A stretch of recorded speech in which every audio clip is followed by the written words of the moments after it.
So your Florida F350 remote not working? Do you have to get closer to the vehicle? Maybe push the button multiple times. Maybe a daily response when locking and unlocking the vehicle, or needing to hold the remote to your start and stop button.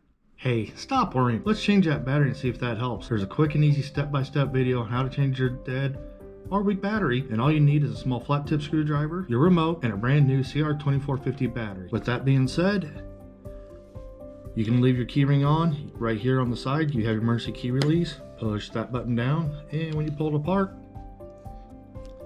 you will rotate it up.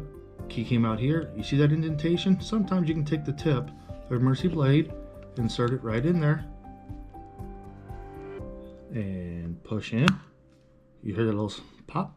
Gently twist it. Back cover didn't want to pop off. Don't worry, gently pry it away. Careful not to break the little tab right there. You see this battery popped up? Hey, don't worry.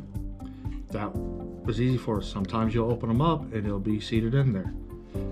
If you don't have a flat tip, you can tap it and it'll pop up. And if you don't want to, just take your flat tip screwdriver and gently push the battery to right there and it'll pop up.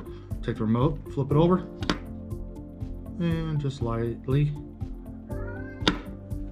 pop that battery out, and it didn't want to.